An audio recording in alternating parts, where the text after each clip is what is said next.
Noong bata pa ako, kapag natambay ako sa sari-sari store namin at tinitingnan ang mga paninda, napapaisip ako kung yung mga picture ba na nakikita sa packaging is yun din yung mismong nasa loob. Uy, may manok sa noodles na to. Mukhang masarap yan ah. Ma, pwede po ito na lang yung ulam natin? Saan? Ah, yan ba? Sige. Kinagabihan. Ay, nasan yung manok? Sigurado ako na may manok dun sa picture ng noodles ah. Ma, asan po yung manok? Anong manok? Yung manok, di ba po dapat may kasamang manok yung noodles? Ha? Ay, ayan na yun. Ay, walang manok. Akala ko meron. Di naman pala totoo yung nasa picture. Ganon din yung iniisip ko sa mga lata ng evaporada at kondensada. Kapag tinitingnan ko yun nung bata pa ako, abay grabe yung paglalaway ko kasi ang sasarap ng mga nakikita kong picture sa lata. Ang sasarap naman ng mga nasa loob ng lata na yan, matatamis. Pero, paano naman kaya nagkasya yung halo-halo na yan sa lata? Pati tong leche flan.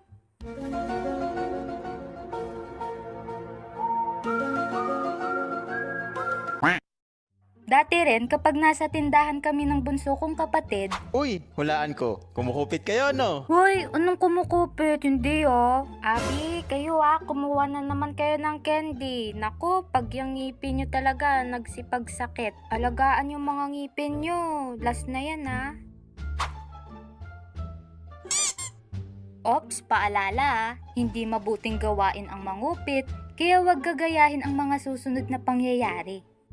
Kapag kaming dalawa ng kapatid ko ay naiiwan sa loob ng tindahan at nag-aantay ng bibili, trip na trip talaga naming mangpapak ng Milo.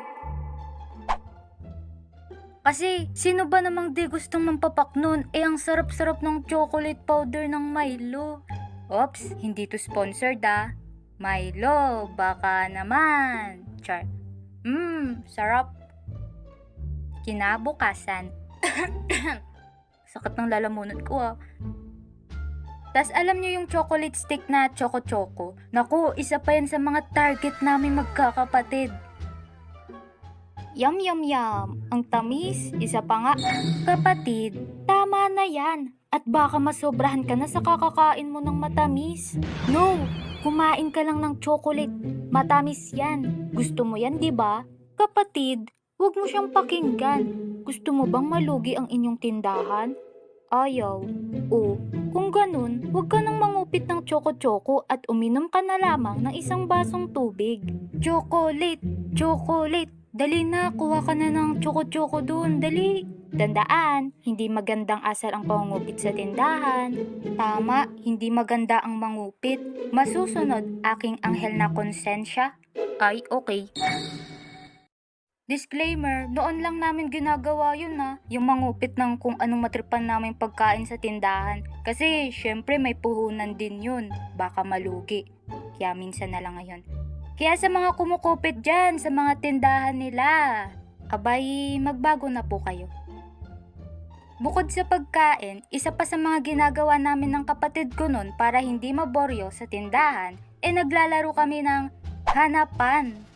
Sa larong yon, hahanapin lang naman ng taya yung dinidescribe nung nagpapahanap sa loob ng tindahan. Obe, sige nga, hanapin mo yung tomato. Sus, basic. Ito. Ako naman, hanapin mo yung babaeng nakaganito. Nakaganyan na. Asan ba? Ayun o, nahanap ko na rin. And yun, pasalit-salit lang kami sa paghahanap sa loob ng tindahan hanggang sa magsawa kami. Bukod pa doon, naglalaro rin kami ng tinda-tindahan sa loob ng tindahan. Ang galing no, tinda-tindahan sa loob ng tindahan. And yun nga, sa laro namin na yun, kunwari, may bumibili at may nagtitinda. Tinda-tindahan nga, di ba? At dahil nga sa loob kami ng tindahan namin naglalaro nun,